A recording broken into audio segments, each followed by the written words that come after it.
wonderful day. This is the day that we are actually celebrating the launch of Yes for Equity, a new vehicle, a conduit that will emerge, we pray, in the nation in ways that will encourage leadership in ways that are authentic and inclusive to the young minds and young leaders that we will need in order to realize a more just and inclusive society. Racial equity cannot be realized without youth leadership. It was true then, and it's true now. And so, as the leader of the Partnership for Southern Equity, I am so honored to have a chance to uh, celebrate with my colleagues this new iteration of Yes, and you'll hear about that new iteration, and even more so to take the time to honor the great leaders who came together to create Yes, and even more so those leaders being willing and comfortable with moving in this new direction. And I want to take the time to honor that. So we're going to move forward and share um, all of the great news that we have about Yes for Equity. Today, you will meet the Yes for Equity team.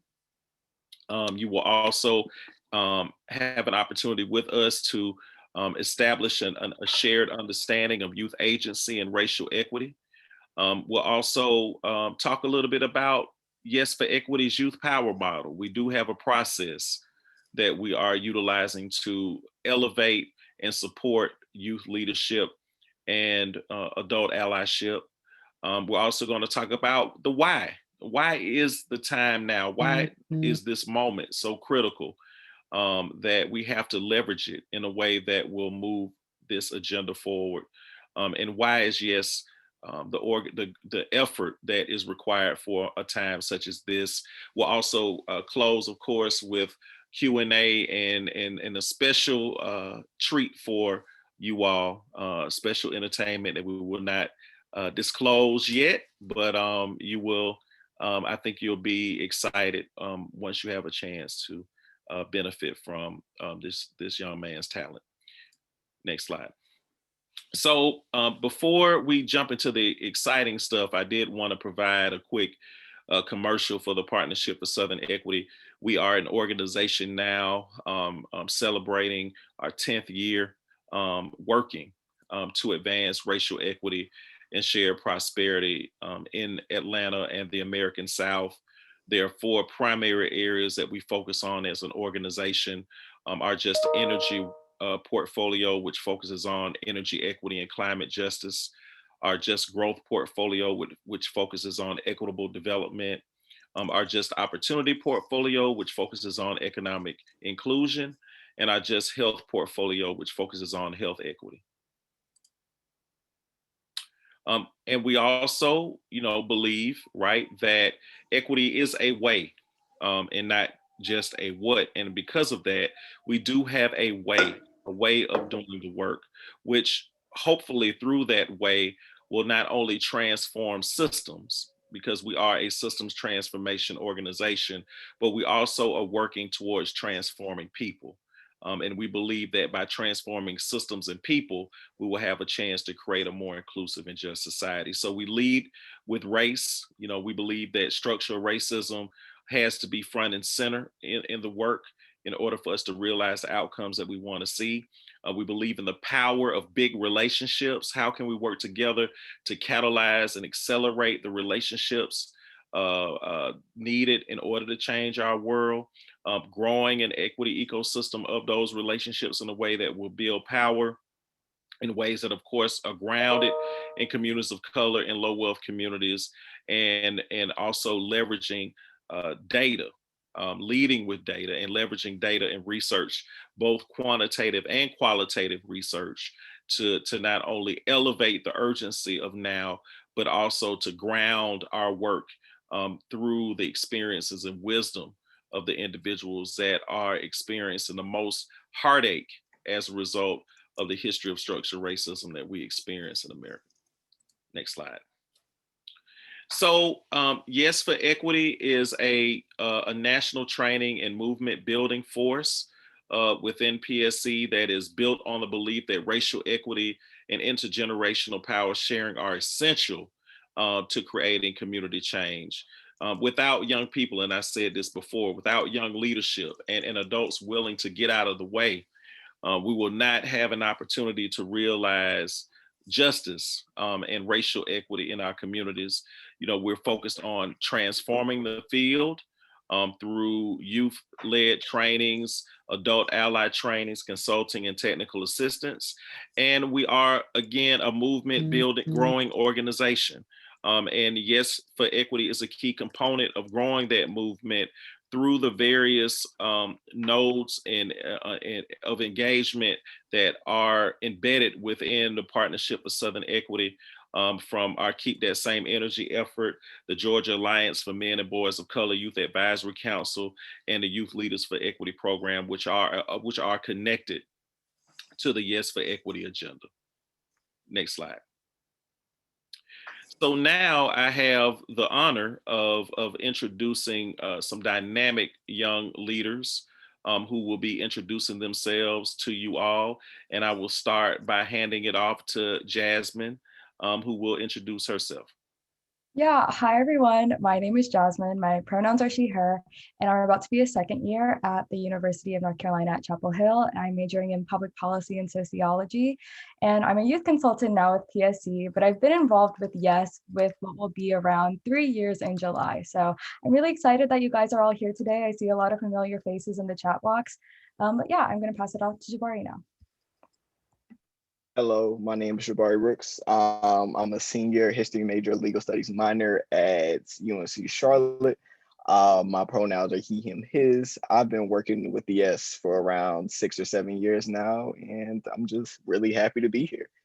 Next, I'll pass it on to Chris. Hey everyone, my name is Chris, and before I continue with my introduction, I would just like to say thank you so much for being here. This is so exciting. I'm currently taking a gap year, but I plan to study data science, and I've been with Yes for Equity for about 3 years now. I'll pass it off to Rachel now. Hello, everybody. My name is Rachel. I'm currently a junior in high school. I'm 17. I've been doing racial equity work for about 3 years now, but I'll be coming up on my first year with Yes. I'm actually coming up on it no, actually just past a year being involved with it, actually. And I'm super excited to be here and celebrate with everyone. And I'm going to pass it to Julian. Hello, everyone. First, let me thank you for being here and having me as well. My name is Julian Serrano O'Neill. I am a graduating senior political science major at Morehouse College. And I'm just honored to be a part of one of PSC's programs. And I'm just glad to be here today. So thank you.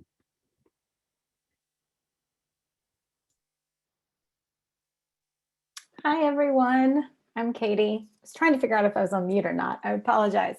I'm Katie Spears Warner. I am one of the original co-founders of Youth Empowered Solutions that's now Yes for Equity. And I don't want to mess this up, but I want to give a shout out. Bronwyn Lucas is on and Jeannie Dairagi is on.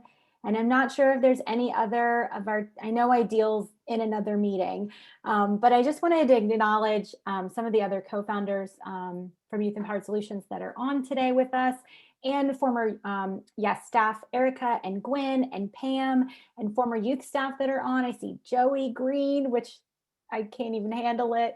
So it's just so great to see everyone's face, and we're so excited that you guys can be here today to kind of help us celebrate this next chapter. So I am extremely grateful to Nathaniel Smith and to Jessica Daniels for really shepherding this transition and this new partnership and this work of Yes for Equity at the Partnership for Southern Equity. And I'm going to go ahead and turn it over to Rachel and let her introduce herself. Hi, everyone. My name is Rachel. I use she, her pronouns, and I'm our Programs and Engagement Administrative Assistant. Thank you so much for having me. I'm going to pass it off to Jessica. Hey everyone, so excited to see all the familiar faces in the room. I'm so excited that we're all here together. So it's the nice bridging of our old family and our new family all together in one big family for Yes. So excited that you're here. Again, my name is Jessica Daniels, and I am an equity consultant with the Partnership for Southern Equity, and I lead up 2 equity efforts here, including Yes for Equity and Just Solutions, and which is the consulting arm of PSC. We also have 3 exciting youth-led movements that exist at PSC in 3 of our portfolios, led up by some dynamic leaders. First, we have Michael McMiller, who is our student and youth organizer, and he leads up the Keep That Same Energy initiative, which is under our Just Energy portfolio. We also have Sterling Johnson, who is our Just Opportunity manager, and he supports the Georgia Alliance of Men of Boys in Color and their Youth Advisory Council.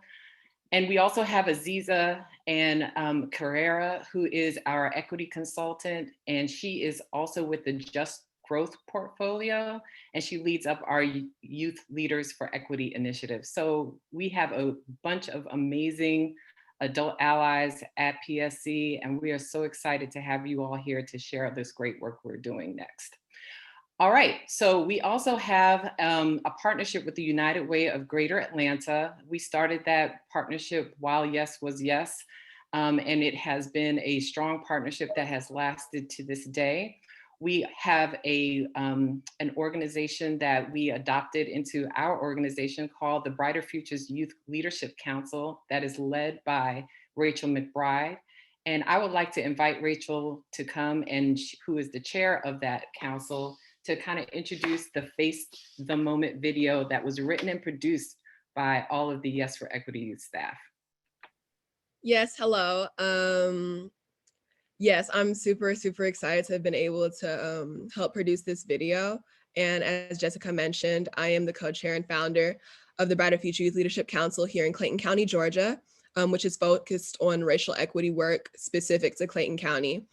And this video that Jessica just mentioned, it's a video that we brainstormed as a youth team to attempt to encapsulate both the chaos and the urgency of now. The moment is now.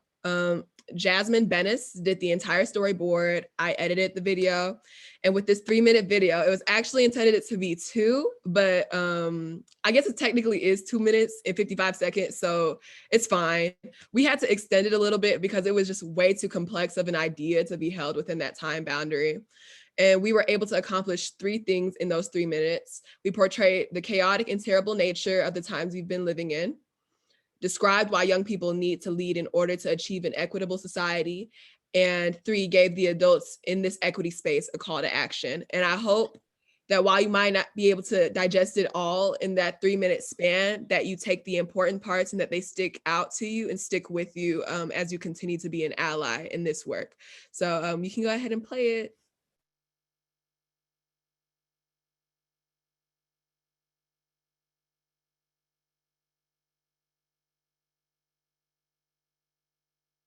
This is going to get worse before it gets better. This is a pandemic. School is closed. Help from Washington is on the way. Increase in the minimum wage, which hasn't been increasing. And crisis of racism in our systems of law enforcement. For the first time in Black trans lives matter. winter storm warning. President of the United States of America. Nothing about the moment is new. However, the moment is on fire like we've never seen before. And like always, youth are at the forefront of this fight.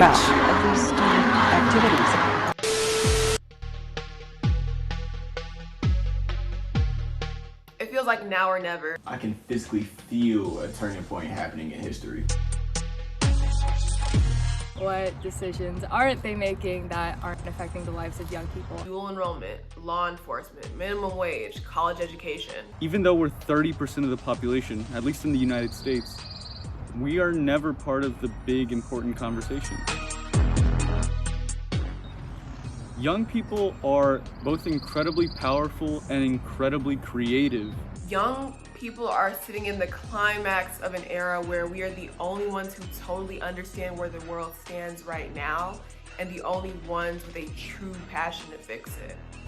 And that perspective is crucial to making any sort of progress. Well, first and foremost, I want to dismantle any sort of oppressive system running throughout society. I don't think we can build any sort of future until all of those are unlearned, dismantled, and gone. I want to create a future that's devoid of unneeded suffering. I want a future where equity is non-negotiable. It's undeniable that people now are paying attention to systemic issues in ways unmatched before with social media and the news covering. And I think facing this moment head on means acknowledging those and not letting any of that attention and momentum go to waste. It means to take a holistic view of everything that's going on in order to fix the moment.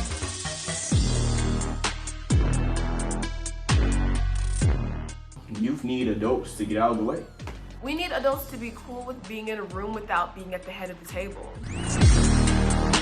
What about you? How are you meeting this moment? Partner with us, be our ally. Share power and do something with us and not for us. Pay young people for our time and knowledge. Create with us, make space for us. Have more than one youth on your board. Learn about racial equity and sharing youth power. And most importantly, apply that to your organization. It is the best way to meet this moment.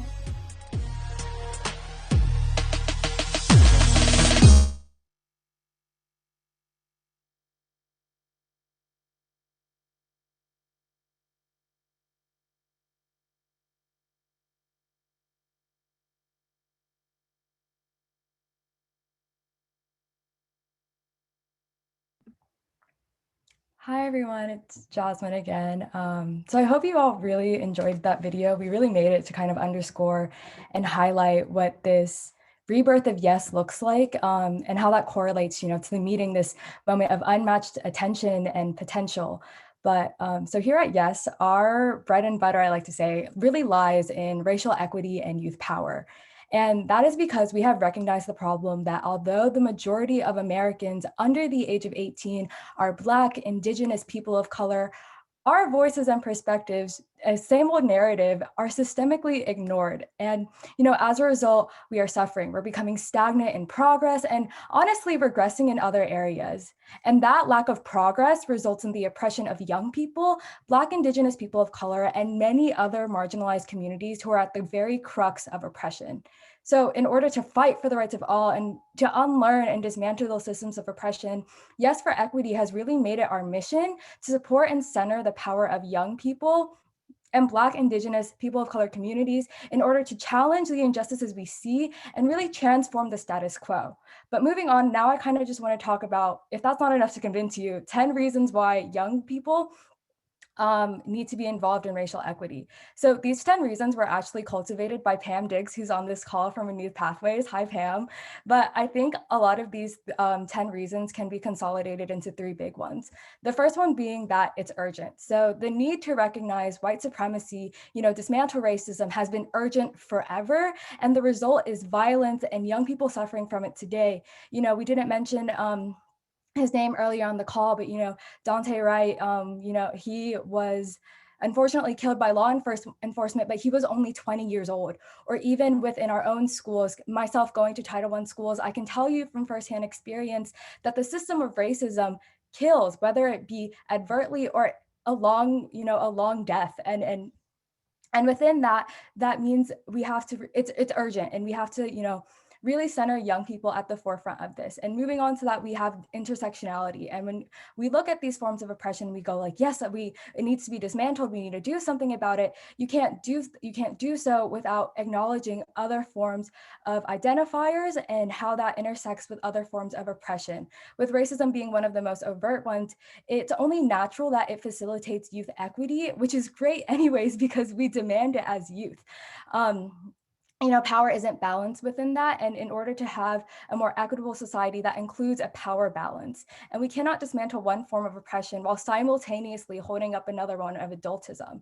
And finally, I think it's how our organization functions better. I think as young people, when we come into organizations, we come in with the freshest eyes and some of the brightest ideas for a better future. And as a result of that, young people always enhance not only PSC's or Yes for Equity's mission, but any organization that brings youth in, it automatically enhances your work and your work environment and overall makes a more effective and honestly better movement.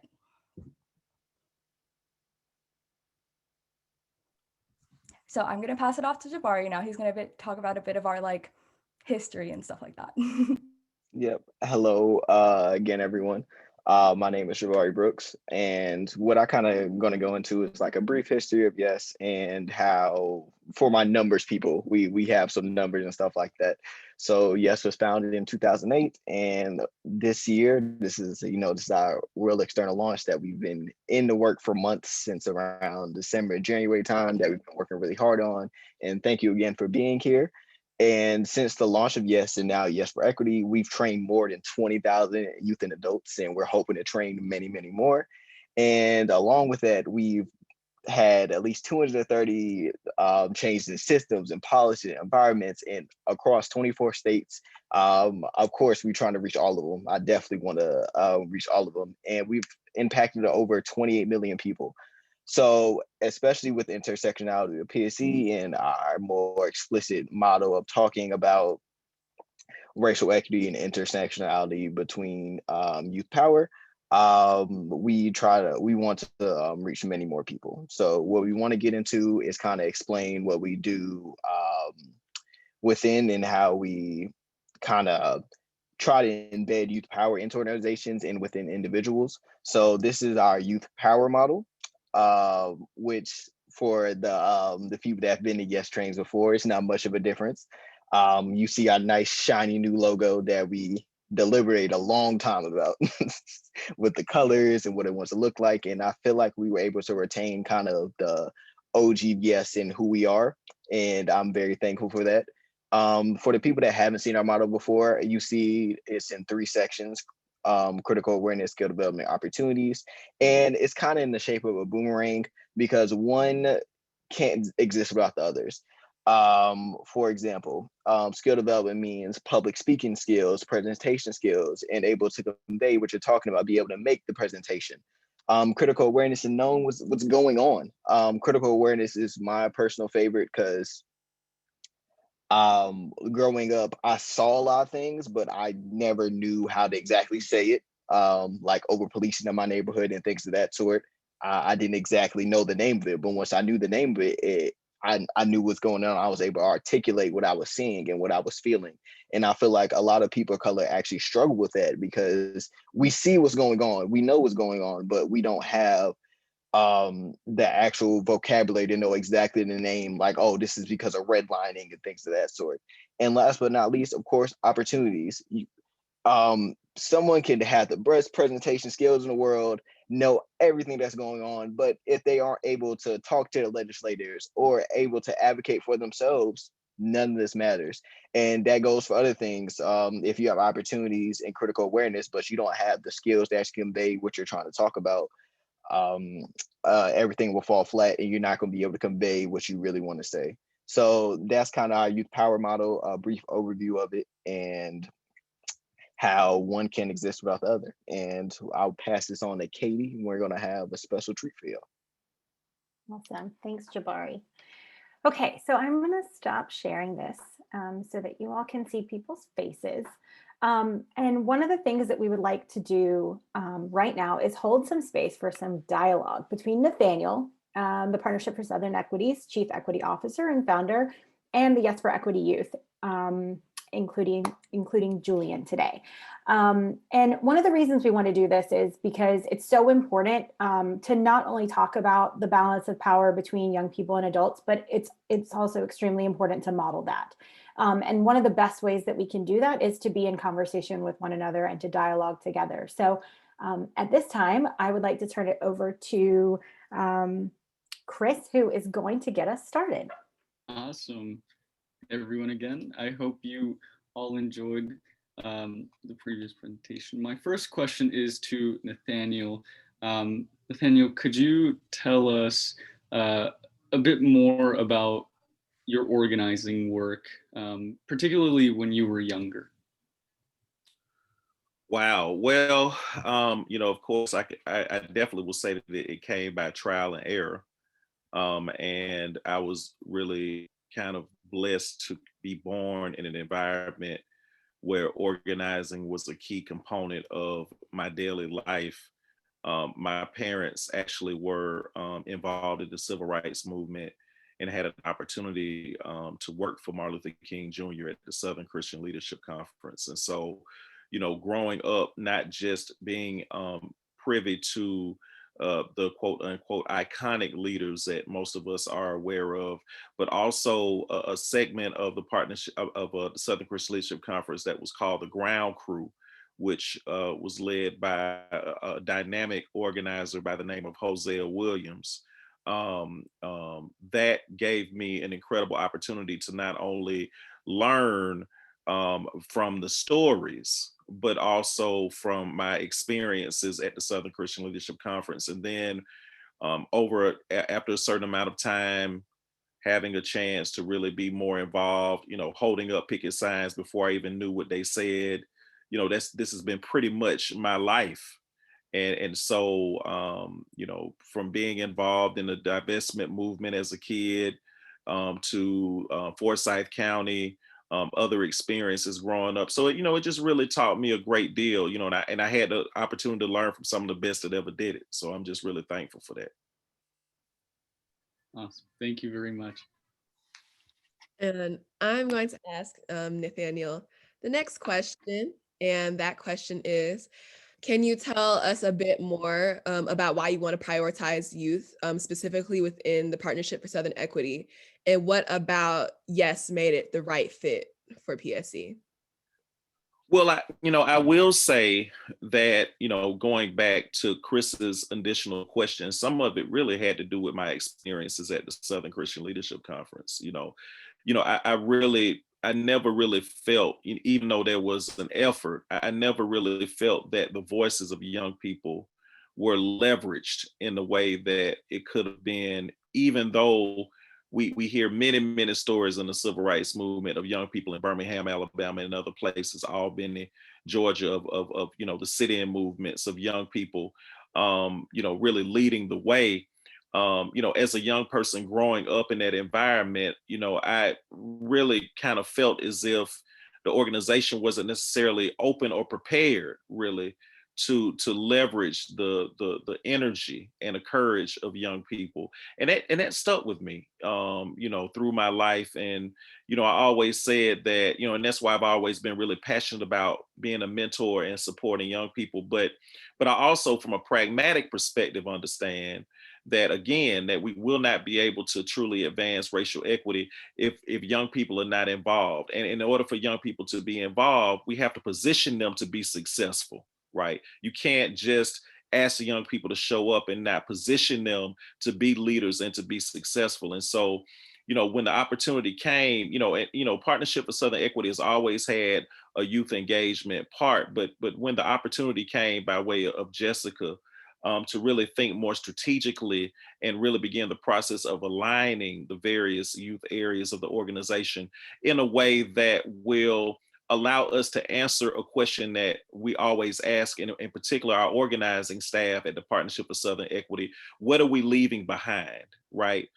I believe that YES for Equity provides an opportunity for us to leave behind the type of skills, the type of support, the type of ramps, on ramps that are required for young people to truly be a part of this movement, and even more so lead it. So it came at the right time, but I just believe that it is a natural and necessary part of what PSC has to be for the South.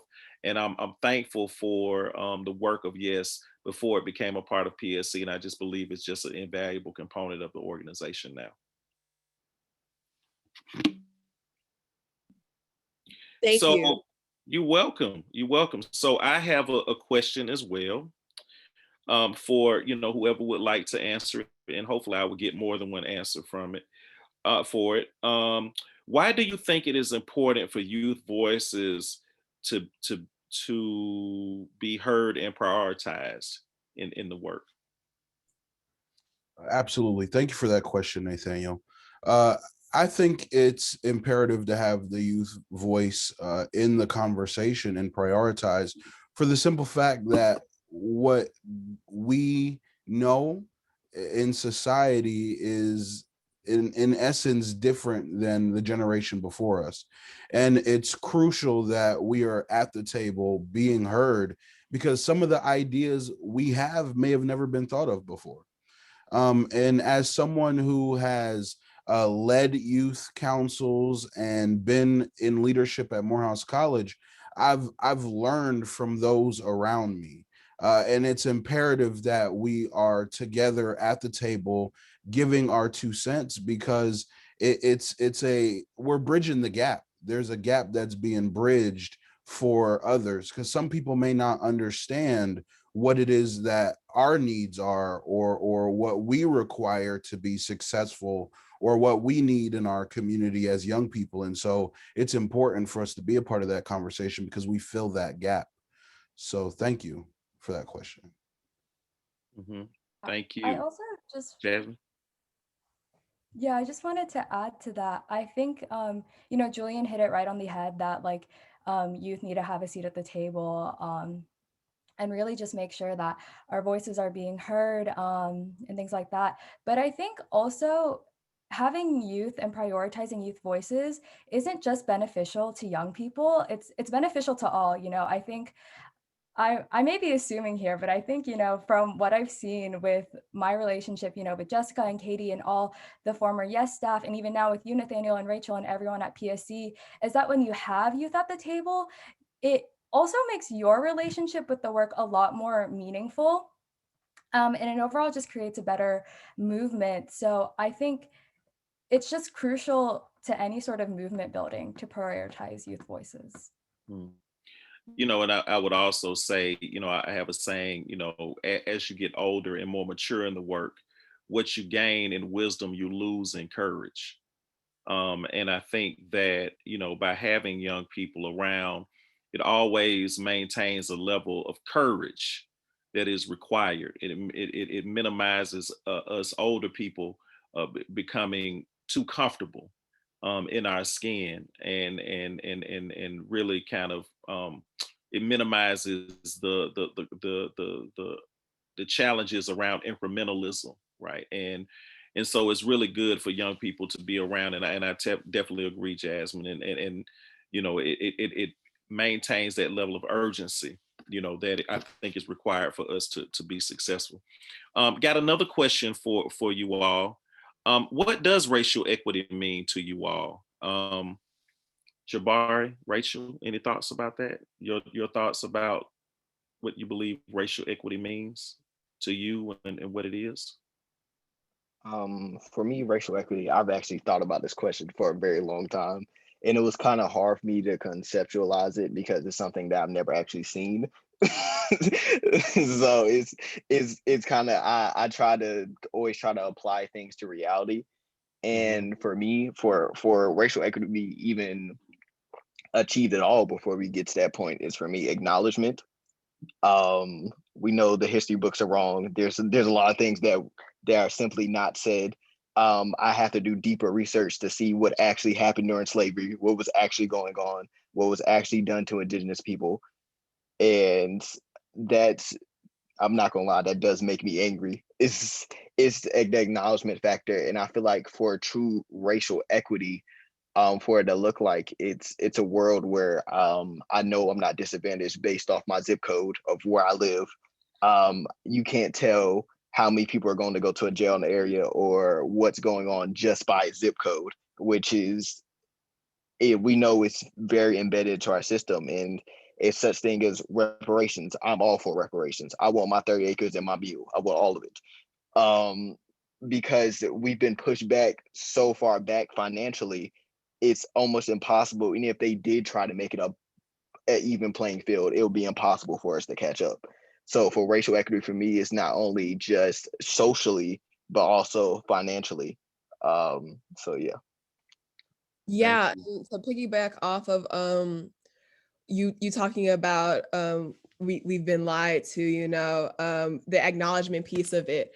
I think that equity it will be closer to being achieved once we stop using equality as an excuse as to why there isn't equity. There's conversations all the time about how America is the land of equal opportunity, while ignoring that it literally isn't. There are a lot of things that built this country up, in spite of our differences, and made our differences more vast and recognizable in these systems, and that have set certain groups of people, specifically people of color, Black people, so far behind, that makes it so that, if there is equal opportunity, there's not equitable opportunity. Same way I could have all the skills, all the critical thinking, but when it comes to those opportunities, like we talk about with the youth power model, those opportunities won't be given to me at the same rate, with the same further that they'll be given to other people. So I think that throwing equality, or the notion of equality, out of the window at this point, because we're so far removed from any kind of prospect of equality because of the systems and the structures that we've built as a society. So the only thing that we can push toward is equity. And we need to stop using equality as an excuse and as a sidebar for the actual problems, the actual issues. Thank you. Thank you.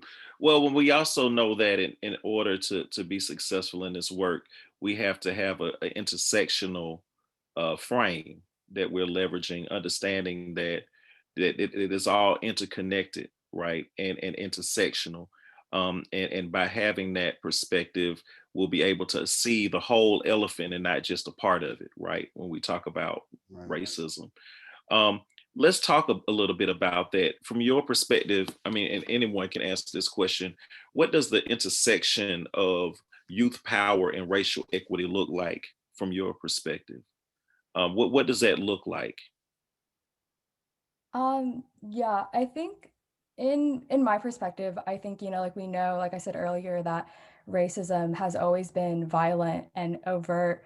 But I think the way it manifests itself in this time specifically, with the internet and just a new general advocacy and organizing landscape, while is the same for how a lot of adults experienced racism, is also very different for young people, I think. And I think in that instance, because it's very different, because we have organizing and advocacy spaces, not at PSC obviously, but like that have still existing oppressive ideologies within their work, like there are plenty of organizations that are doing what they say is advocacy work while still upholding, a lot of income inequality, racism, sexism, whatever it is. And I think within that, because that is very unique to what young people are experiencing, I think only harnessing youth power and harnessing the perspectives of young people are one of the only ways to dismantle that form of racism and how it newly manifests. And only harnessing youth power is where we can get to racial equity. You can't have racial equity without young people. Mm. Thank you. Thank you. Anyone else want to share their thoughts? Nathaniel, I think I would be remiss if I did not add to your dialogue about racial equity that means access to opportunities, but deconstructing systems that perpetuate and uphold racism. So as young people, that intersection of youth power and racial equity means advocating for things such as judicial reform, to address excessive sentencing or faulty marijuana convictions. There are so many things that we could talk about when we talk about youth power to racial equity, but it's about addressing those systems that perpetuate that negativity and racism. So I just wanted to add that to the conversation, just for you guys to, tap into that when you're talking about that youth power and racial equity. Thank you, Julian. And while you're at it, go ahead and, if you don't mind asking the next question, that'd be great. Absolutely. So this question would be to everyone. How has your work been impacted by adultism? So the influence of adults, how has your work been impacted by that? I'll go ahead and answer this one. I think that for the work that I've done, there's been so much influence that we've seen with adults trying to hold and maintain power. I think it's a journey of unlearning what it means to be an adult and what it means to give young people power and share that power. And I think that maybe not even within just work, but like everyday life of young people, especially those who are in school, you see that adults are always so negative, for lack of a better word. And I think that for me specifically has affected the way that I want to dismantle this sort of ideology. I think for me, I've been personally really fortunate to have adults who are committed to youth equity and youth power oftentimes in a lot of the work I do. I think for me, the way I've been impacted by adultism is my own internalization of adultism. And, growing up, always hearing, oh, you'll be ready for that when you're older. Or, after you go to college, maybe you can do it then. Oh, you're too young, you don't know anything about the world, all those things that we hear from such a young age that even adults used to hear, and now they're doing the same thing. A lot of that ideology that I had embedded in my own brain really just left me paralyzed for the longest time, because I saw the oppression in the world and in my own oppression, and I wanted to do something about it, but I was told that I wasn't ready. And I think it wasn't until I was really fortunate enough to have really amazing adults in my life who were committed to harnessing youth power that I was really able, to just like, for lack of a better word, like take off and, really get involved in this work and do where I feel like I can do my work, Rachel, did you want to share? I just didn't want to move on before I could, unmute, because sometimes that happens. But yeah, I just think, Jasmine, you talked about the internalization of that adultism. Yeah, it forces you into this kind of semi-permanent state. That could be a permanent state of subordination, where you're just used to being somebody subordinate, to being the person who listens and then follows directions, never a person who can complete an original thought or carry out an original thought. And when you don't have the autonomy to do that, you get used to having people tell you what to do and then you doing your best to do what they told you to do, right? And so when you're forced into systems of autonomy and independence, you don't know what to do with yourself. And there's always that uncomfortable growth period that you have to go through, like, oh, I'm actually being entrusted with this. Now what do I do? In the same way that this translates in workspaces, it happens in like households, specifically with Black, Indigenous people of color. That protectiveness, that you're too young mindset, it's the reason why a lot of us, like when we go to college and when we get out of these spaces in our households, we have that really rough period of trying to figure ourselves out because we've never been afforded the autonomy to do so. And so I feel like that unhealthy kind of relationship between youth and adults, it starts in the household and then it translates into these workspaces, especially here in the South. And that's part of the reason why it's so important to like dismantle those, because these adults that are telling us that we can't do things because we're young are the same adults whose parents were telling them the same thing, who desperately wanted to escape from those systems, but they became so internalized that they grew up and imposed those same systems on their children and their subordinates in their workspaces. Yeah, that's my piece. Thank you. I appreciate that. So this is a question for all of the youth leaders.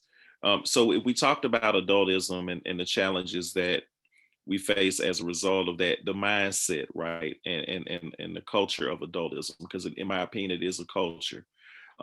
What do successful youth adult partnerships look like to you all? And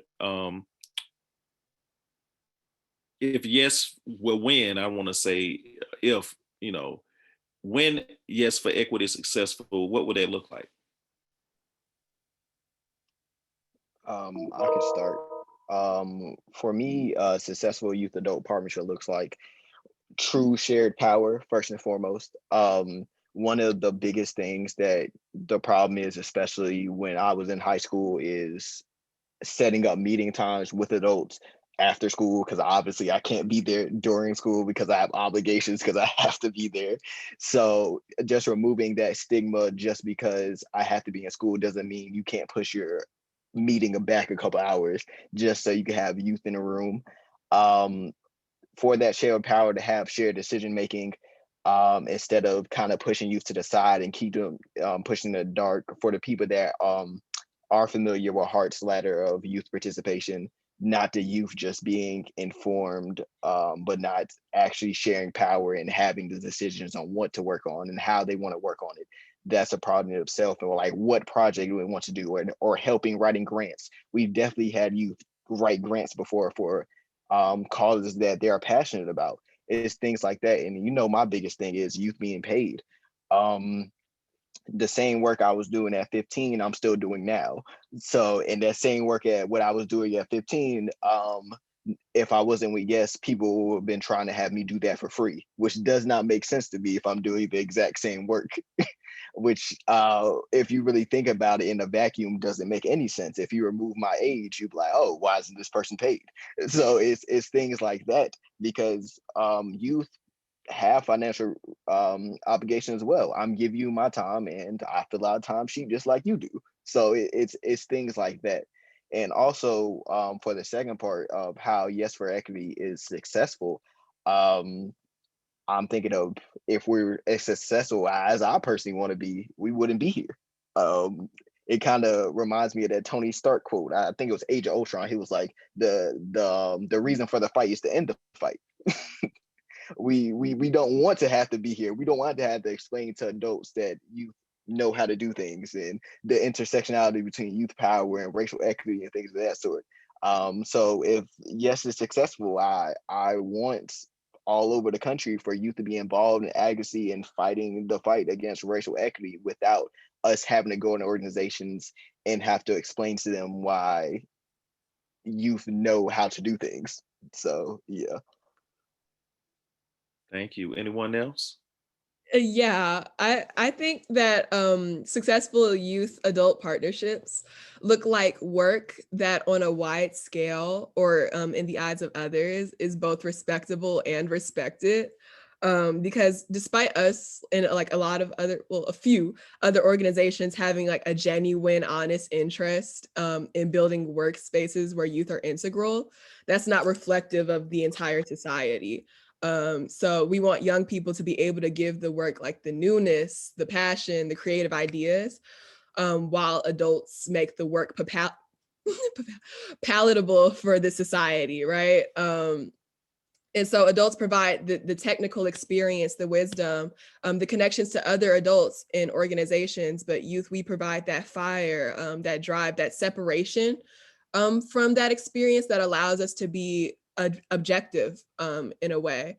And so for Yes, specifically, when we're successful, I want to see those types of partnerships being built for those we train in order for them to make that integral to their own organizations and have it domino into other organizations too. They see that these organizations are successful, doing the great, fighting the fight, and it inspires other organizations to follow in that path. Because a lot of people don't make those changes until they see that those changes work. And Nathaniel, might I add that I believe a successful partnership between youth and adult, very briefly, it stands on integrity, transparency, and I believe collaboration, inclusiveness, So if it has those components, I think that it'll definitely be successful. I believe that Yes for Equity is going to be successful in doing that because it has those components. There's integrity amongst the staff. There is intensity to get the work done and to be successful, innovative, inclusive of all. So that's what I think it takes, and I think that Yes for Equity will do that. So. All right. We have another question for you, actually, Nathaniel. As the leader of the phenomenal organization known as the Partnership for Southern Equity, are you willing to learn as well as teach? Yes. No, let me. I want to provide a longer answer than that.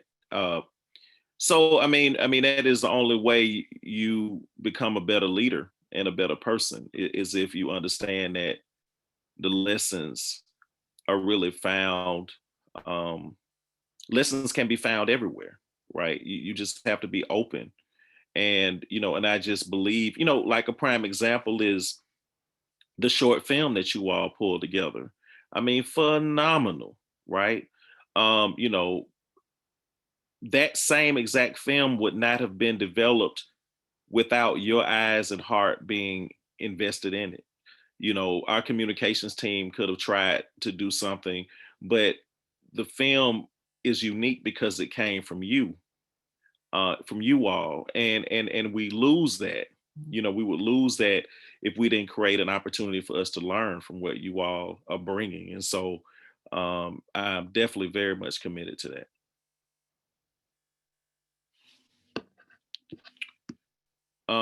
So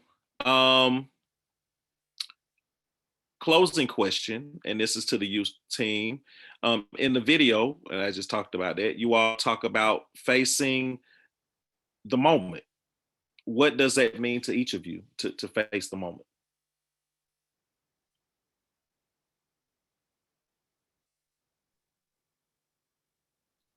You can go ahead, Julian.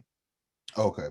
To me, facing the moment means standing up together collectively about something that you're passionate about, and getting boots to the ground, getting in the trenches. I believe that means addressing your community, talking, getting a feel on how everyone feels about these issues, and then finding a way to address those issues. So facing the moment is tackling it hands on, ready to get your hands dirty. So that's what it means to face the moment in my eyes. I'm definitely with Julian on that one. Facing the moment, like all I can think of is I see what's going on and I'm gonna go do something about it. I see, especially what's so special about this moment also is how much backing we have behind it. How people are galvanizing more and more with youth in order to tackle things such as police brutality comes through the first thing in the mind, and racial equity and things of that sort. So for me, facing the moment means, like Julian said, looking at what's going on and facing it head on, being in the trenches, being at the protest, and doing what needs to be done in order to correct the system. I think for me, Rachel and I were actually talking about this in the other day, but I think one of the hardest things about this work, especially as young people and especially as people of color, is that we fight for these things, but then we also experience them in our real life. Like we experience the heartache of racism. We experience the heartbreak of having our community being affected. And I think facing this moment head on is really harnessing what you were talking about earlier, Nathaniel, of that courage that we all have, and really just trying to like find the community in that. And really what Julian and Jabari were talking about earlier is building that really strong collective movement in order to face that moment in spite of the heartbreak and in spite of the pain, because we know it's the only thing that will liberate us.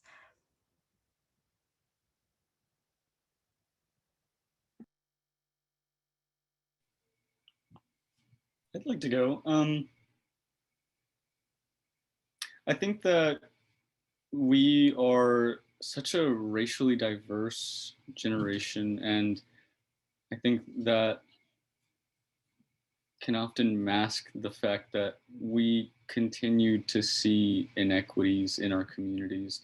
And I think it especially affects young people. We have been the bearers of social and economic instability, from a recession to a pandemic to mass shootings, police brutality. We're also facing a mental health crisis, and we're seeing that a lot of the policies that states are passing now are destructive to us, and we're not even part of those conversations at that. So I think that facing this moment, like Jasmine was saying, is building and fighting for that liberation. Because there's no other way around it. And I think that when we hear face this moment, we also have to realize that it is urgent. I often hear that people say youth are the future, stuff like that, but that we are here now and we need to fight the fight. It's not a thing that we wait to happen in the future. We don't wait for change to happen. It has to happen now. Thank you, Chris. Rachel, you got the last word.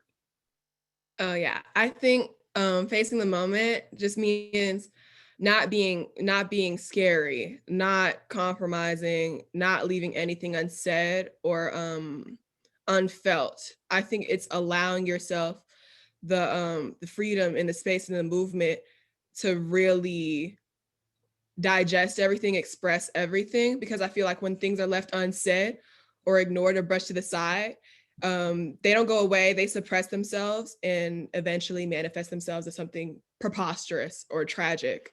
And we see that happening a lot in our systems, these systems that we love ignoring and acting like are not faulty.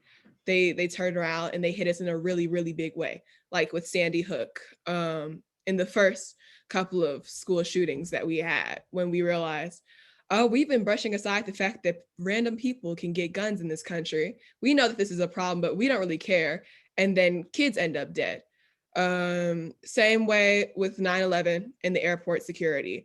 Things that could have been clearly issues and premeditated, planned for ahead of time. We like brushing them to the side and saying later, we'll deal with it as it comes. But these are the kind of things that we have to think about and sit with and fully express and feel so that we can fix them right then and there. And that's a huge reason why we even are in this moment, why equity hasn't been achieved, why things haven't been fixed, because we have a constant mindset of next time. Well, it's now. This is the fight that we're facing now, and it needs to be fixed now, all parts of it, not some parts of it, all of them. So that's what I think about facing the moment. Yeah. Thank you, Rachel. Well, it's truly been an honor to sit on the panel with such dynamic leaders. And now I'm going to hand this off, and thank you for sharing, of course. And so now I'm going to hand it off to Jessica so she can guide the rest of our discussion. Awesome. There is one question that is in the chat that kind of is a good lead up to what it is that I'm going to talk about next, but let's see. Blythe and Sterling actually lifted up some good. So I'm going to read their questions right now, and then I'm going to move forward with some of the solutions that we have to some of the things that the youth leaders have lifted up today. So Sterling asks, there are several organizations seeking to connect with young people, but are struggling with how to authentically connect. How can organizations remediate the impact of adultism in connecting and engaging with young people? with examples of disengaged youth because they're used to not being included. And then Blythe said, how can PSC intentionally support future collaborative youth-led events that embody all the points brought up today, such as the event this morning we held with the Georgia Tech How Values-Based Organizing Helps Us Map Environmental Injustice in Atlanta, which was an excellent event. So excellent questions. And actually, those actually are why we're here, is to talk about how organizations can have some systemic change, which kind of speaks to Blythe's question, and how communities and regional change can happen when adults partner with youth. So PSC became the home of YES back in June, and of June of 2020. And I had the pleasure of being the director of custom services for YES prior to coming to PSC. And so PSC has an exceptional, organization that has a lot of amazing work that it's doing, including youth-led work. However, YES also had an amazing fee-for-service model that was led by youth and adults. And so what I want to talk a little bit about today is what are some of the solutions to some of these questions that were lifted up today, and some of the issues that the youth leaders just now, and also Nathaniel, had lifted up. We know that adults often start working with young people with the very best intentions of wanting to engage youth, to work with them, work alongside them, but they also see them as something that needs to be fixed, or a youth that is something that they need to do something for. And so we want to also make adults understand that adult allyship is really important, and that youth are something that they don't have to do something for. Youth are something that can be an asset to the work that they are actually doing. We help youth and adults work together and to form partnerships that will change communities, that will actually change policies and systems and environments at the local level. And so we offer that a couple of ways to do that. We have a few things that we offer in terms of organizational change. We focus on adult allies, who are the people who are actually working with youth. We do trainings, both virtual and in person. We do a deep dive into racial equity and the important role it plays in partnering with youth. We also have ways in which we effectively have adults partner with youth to recruit them, retain them, and also move from just programs, but to advocacy and organizing for community change. We also have organizational assessments. So for those of you who are currently working with youth leader teams, or have been able to or have not worked with youth leader teams, we have ways in which to actually create opportunities for you all to do that. We have ways of tracking your impact. We also have we have a racial equity and a youth empowerment assessment that we can offer you, and offer you recommendations on how to figure out how you are right now and understand where you are right now in your organization, and then figuring out recommendations to get you to where you all want to be.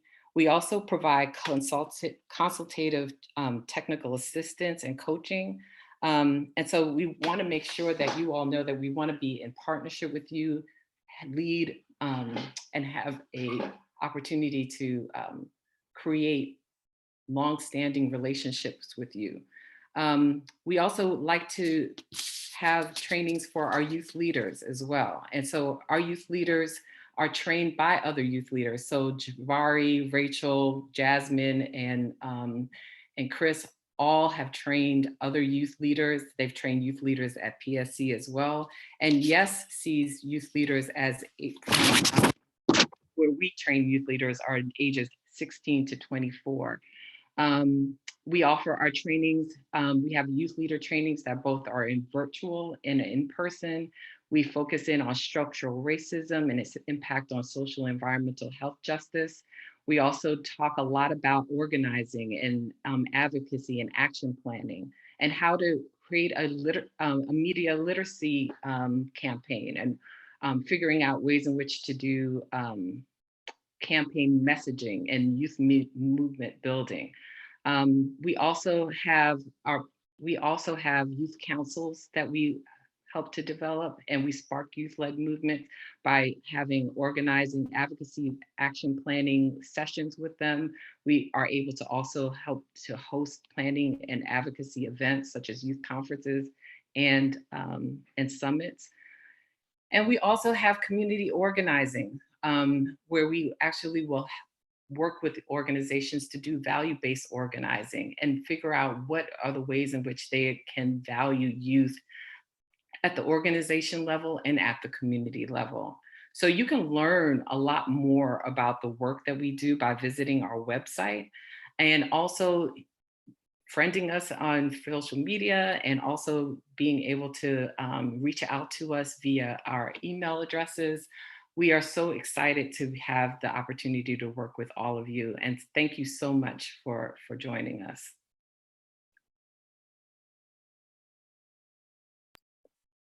And Katie will now. Yeah, thank you so much, Jessica. And after our special entertainment, I know there's been a couple other questions in the chat box, so that anyone that wants to stick around for a few minutes or has questions or whatever, we'll stay on for about 10 more minutes and answer some questions and chat with folks. So please feel free to kind of stick around. Okay, so it is my pleasure to introduce Vincent Alaz Muhammad. Alaz was born and raised in Macon, Georgia. He's a graduate of Morehouse College with a degree in marketing and an award-winning artist, writer, composer, host, and educator with over 10 years of experience in the entertainment industry. He is the resident audio engineering instructor and hip hop coach with the Otis Redding Foundation, serving in programs like the Otis Music Camp that have been featured in Rolling Stone magazine and the Grammy Museum in LA. As an artist and musician, he's collaborated with KRS-One, Bootsy Collins, Bobby Brown, T.I., Pharrell, Cosine, Idris Elba, Kevin Ross, Neelam, and Olu from Earth Gang. As a composer, he's created original music for the NFL, Big Brothers Big Sisters, Dole, Disney, and Jada Pinkett Smith's Red Table Talks. Lastly, his work as a community servant through efforts including the Cool Lab Project, Hip Hop Detox, and the LA Peace Rides has also been featured by CBS, 13, WMAZ, Macon Magazine, Voyage LA, and the Final Call newspaper. So it is my pleasure to introduce Alaz. Peace and blessings to the family. How y'all doing? All right. Yeah, I know we got some mute things going on, you feel me? But, you know, if everybody can, because last time I got on, you know, I had a little audio issue. So can I get a thumbs up if you can hear what's going on? Okay, beautiful thumbs, you know what I'm saying? Shout out to the double thumbers out there, all right? So first and foremost, man, I just thank the creator, you know, by whatever holy and righteous name you recognize the creator. And whatever your tradition is, I ask that you honor the almighty force of love. You know, when we talk about, you know, love being something that is at the root of everything that we're talking about today. And I'm honored to be here today. I thank Nathaniel for this opportunity. Thank you for Katie for, you know, facilitating the pop-up, and shout out to Aziza as well, and all of the phenomenal work that's being done. But I gotta say, you know what I'm saying, to like these phenomenal youth, my G, like Rachel, you know what I mean? Like you doing your thing, you know what I'm saying? Like Jabari, I see you, you know, Jabari, like in the video, my guy, like you would like, yeah, I just need him to get out the way. You know what I'm saying? Like they just need to, you know what I mean? Like, I don't know what that, like, you know what I'm saying? So like, I feel you, you know what I mean? I definitely want to make sure that we always, you know, give balance. And I like the fact that you're having a conversation, even though a lot of time, the way that our institutions, whether they be religious, educational, economic, or judicial, have seemed to fail us. And in a lot of ways they have, there are those that have always held those principles to be true, and those that have always worked to manifest those principles into reality. So, you know, those ones that ain't doing it, yeah, they need to get out the way. But these ones that you have that are able to have conversations with you, hang close to them, because one thing that happens is this divide and conquer situation that they've always played with generations. And we see it most directly, you know, when it comes to what we know as the Willie Lynch letter. Now, some of y'all seen The Great Debaters, you know about it, you know what I mean? But, you know, some people say, man, he was a real dude. Some people say he wasn't. But regardless of whether Willie was real or not, the effects was super real. And what he did was he gave the blueprint for making a slave. And what he did was he divided off of the smallest difference. Every difference he made huge. So the young and the so-called old, I'm gonna give you a secret, my G. Like, the older you get, there's always gonna be somebody younger being like, you old. Like some of y'all, you know, you might be in your 20s, you know what I'm saying? Like, man, you hit 18, they gonna come at you with it, man. They gonna be like, hey, bro, like you getting up there. You know what I'm saying? And the same thing when it comes to, you know, the elders. Like when you get older, there's always somebody older than you that's gonna, you know, son you or daughter you. And then, you know, there's always gonna be somebody older that you can learn from. So always keep that balance and that perspective. They tried to do it when it came to genders. You know what I'm saying? They wanted to do it when it came to light skin versus dark skin. And we could do that all across the planet. You know what I mean? However, what we have to figure out and focus on, because Rachel, when you were talking about, you know, equality, I feel you on that word. Like, you know, quit hiding behind that. You know what I'm saying? Like, yeah, you know, I'm gonna give you $2 and then I'm gonna give you $2. Like, hold up, I might need 4 of them things. You know what I mean? Like the way my life's set up, you know, and I respect y'all in the getting paid situation as well, man. Make sure you get paid. You know what I'm saying? Get your bread, invest your bread. You know what I'm saying? Because it's one thing to give you the money, but you got to make sure you're doing the right thing with it. So, Jasmine, phenomenal job. Everybody that worked on the video, like, I mean, I worked in advertising for about 3 years in California, and I still freelance. So the NFL opportunity they were talking about, the company that I was with actually called me back to do some music for the NFL. But we used to storyboard, and we would do a lot of the things that you all did with the video. And the most beautiful thing that you all did with the video is you had purpose and intention with the video. So your demands, you know, your messaging was clear, and there was a purpose for what you were doing with the video. So I really applaud all of you all, super well spoken. No, my man, Julian, where your camera at, Julian? You know what I'm saying? I got to talk about the Morehouse brothers in the building. You know what I'm saying? Because you had the Bonner Scholar background, you know what I mean? And like, you're like almost like fresh out of Crown Forum. You know what I'm saying? Like they might not know what we talking about, but hey, you clean, brother. You know what I'm saying? And I appreciate you for being out here, man. But very well spoken. And Chris as well, phenomenal. I know that gap year, man, you know, people gonna be, you know, they getting pressure on you, man. Like, do your thing, bro. You know what I'm saying? Make sure that you got a plan for what you got going on, and make sure that you work the plan. But my thing that I'll give to you all today is I'm gonna do 2 very short pieces. The first one is gonna be a sound check because I want to make sure y'all can hear the music. But do the work. I'm gonna say this again. Can everybody type in the chat? Do the work. Even if everybody type that in the chat. You know what I'm saying? Like, do the work. Because I always tell any of my family members or anybody that I work with, take care of the work and the work will take care of you. There's so many different philosophical and ideological differences that we have. I mean, you got, you know, religious parties, you have political parties, you have different ideologies, and we can get so caught up into figuring out what our ideology is that no work gets done. You could go into a mosque, a church, a synagogue, wherever you go, a temple, wherever you go. When we come out into the same street. We sharing this same earth. So we got to make sure that what we do is the intersection of what we can agree on and what we can work on, which when we talk about the work that we're doing for equity, those are the things, access to resources, healthcare, all of these different things that all people need Do work that brings life to your community, because also your generation, it's a lot of information out there, and it can be hard to figure out, man, who's really telling the truth? What gives life and what causes death?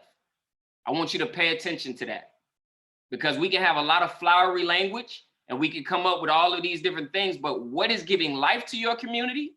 What is giving life to you? And what is causing death to your community? Racism causes death. Not having access to resources, food deficits, they cause death. It may be quick, it may be down the line, but it causes death. And of course, we all gonna die, but at the same time, we ain't gotta rush to the grave.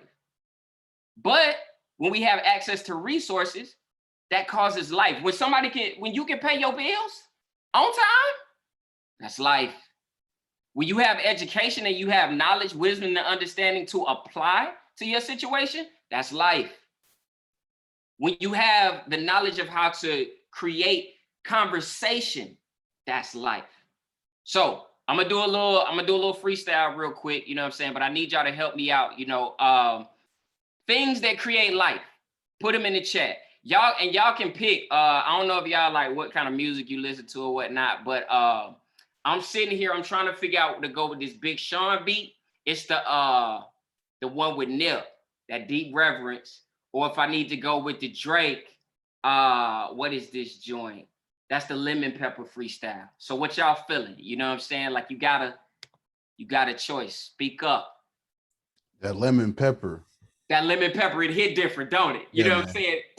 Yeah, okay. Yeah. So we got some things in that create life, and we're gonna do a sound check. All right, if you can hear the music, can I get a pinky? Okay, yeah, bosses. If you can hear my voice, can I get like the first finger? Yeah, okay. So we're gonna do it like this. I'm starting with the list. If I take a browse, then I'll probably get the gist. First, I'm like Michael Jackson with one glove. All I'm thinking, a lot of people, but it's one love. I'm trying to think about west to the east. Belly of the beast, we need peace. Maybe 2 fingers and I got 4 quarters. Maybe hit the store, maybe get a bottle of water. But I maybe need an alkaline, really fine. Trying to figure out how to write invisible lines. Speak the truth to the youth, I can do that. If you talking food, I need it, yeah, that's true that. Joy in my heart, joy that I'm feeling, joy to the ceiling. Also talking love, and we said that before, but we need that healthy romance. Oh, yeah, healthy romance, give him a chance. I don't know, maybe a dance. Talking about the water, and we talked about that. Then freedom, yeah, the youth, you know we need them. Cause they bring the drip to the conversation. And they ain't scared, ain't no hesitation. It's crazy, I'm black, I love my nappiness. Really in my culture, that's my happiness. I'ma tell you, I'm never worthless. If you talk about right now, I'm knowing purpose. Also about the wisdom and that Sean the Dawn, that's some laughter. You know what, I be on deep reverence. Y'all keep typing words, but that's the last word that's heard, except for that lemon pepper. Okay, I don't really know what rhyme with lemon pepper for real, but you know what I'm saying? It's cool though, you know what I mean? So this joint right here that I'm gonna give to you all is called Real Talk. Can everybody type Real Talk, please, in the chat, Real Talk. And this was at a time, you know what I'm saying? It's crazy, G, like how people, like stuff becomes old school so quick. It's wild. But I don't know if y'all like really up on Young Jeezy like that, but at a certain point he was like, chill, real talk, you know what I'm saying? And everybody was out there like real talk, you know? And it was basically like no cap, you know what I mean? Sometimes you gotta translate, you know, for your elders.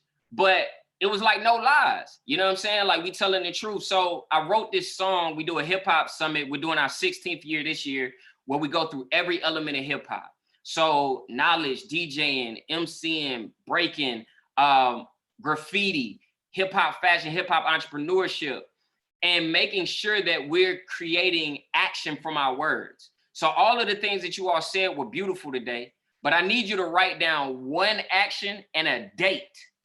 One action and a date that you are going to take towards whether it be making your demands a realization, whether it be making your community a better place.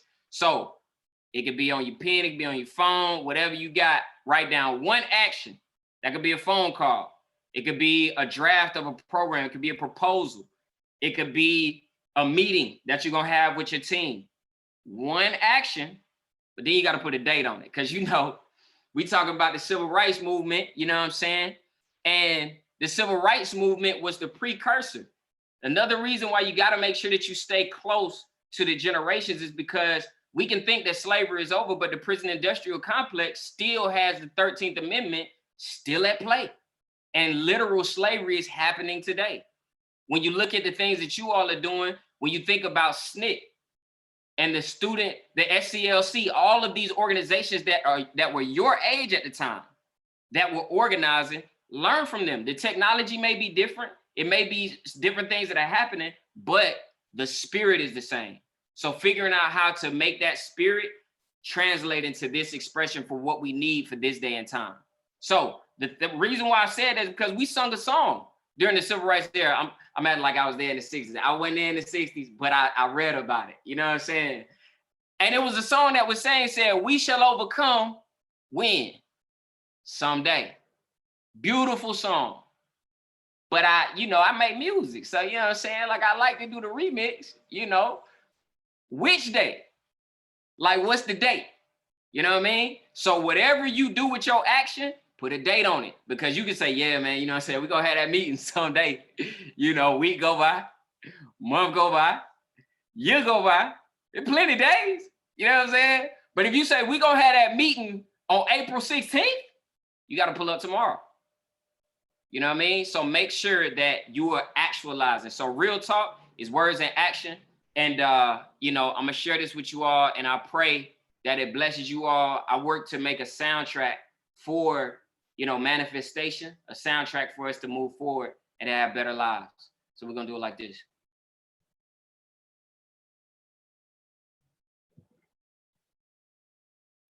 And all of my tracks have intros, so you can let it marinate. I know the baby, like, you know what I'm saying?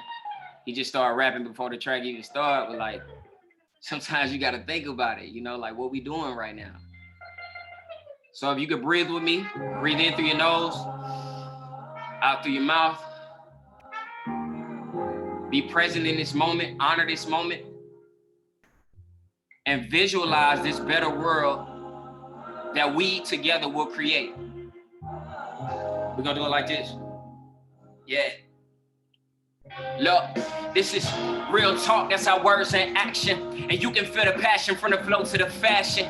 Healing with this hip hop, your block to my block, all around the world, and we ain't gonna stop. See, this is real talk, that's our words and action. And you can feel the passion from the flow to the fashion. Healing with this hip hop, your block to my block, all around the world, and we ain't gonna stop. I got the type of style to make the world take notice. Put the Mac town back on the map like Big Otis. I got away with words like a preacher or a POTUS, but I'm not a fan of liars who be selling hocus pocus. Look, I ain't a judge, I lead a gavel to God. I know some preachers that's for real, I know some preachers that rob. And I know some politicians, when I hear them speak, I kind of feel them. But what good are good intentions in a wicked system? So before I cast a vote, I'm putting work in to see what I can do to change this world that I live in.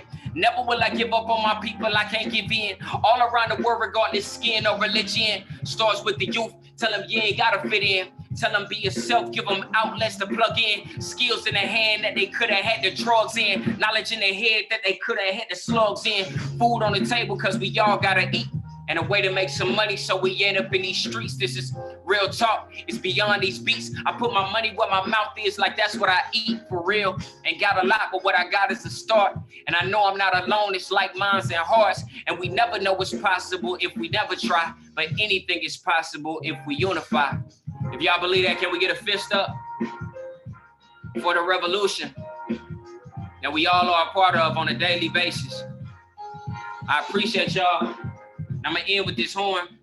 And you know what I'm saying? We're gonna get it like this.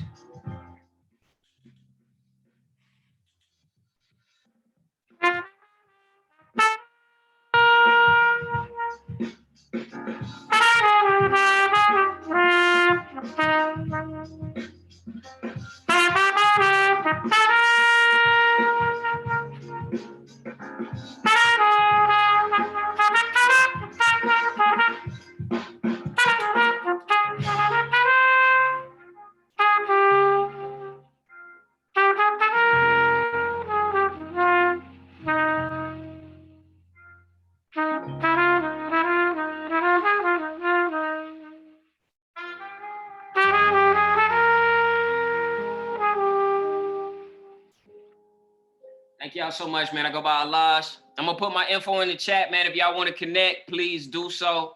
Thank you once again. And man, much beautiful success in all the work that you're doing. Thank you so much. For sure. Thank you. Thank you. I just got to say that Morehouse men talented. Talk that talk, huh? Yeah, they talented. They talented. Yes, sir. Say that, brother. So Jessica. I was gonna say, Nathaniel, you want to close us out? Oh, so you giving me the hot potato. Well, I just want to thank everyone that stuck around to the end. You know, I know everyone's time is valuable. You know, and thank you, Alaz, for just ending this time that we've had together the right way. And I hope that this launch is not just the end, but actually the beginning of a new world that will be created through youth leadership and youth agency. And we're just honored as an organization to play a role in that. I would encourage you all to please stay connected to Yes for Equity and the Partnership for Southern Equity. Without you all, we will not be able to realize the vision, the collective vision that we have and the work that we want to accomplish. So again, thank you all for coming, for participating, and you will be hearing from us soon. Again, youth leaders, thank you for your leadership. Jessica, Katie, as usual, an awesome job. And let's get it. Let's get it. Thank you, Nathaniel. Thank you, Nathaniel. You see our contact information there. Please feel free to reach out. Thanks to all the North Carolina folks and all the people who came and joined us today. We really appreciate you joining our launch. We look forward to talking with you soon. Have a great day, everyone. Bye. Thanks, guys. Talk to you all soon. Peace.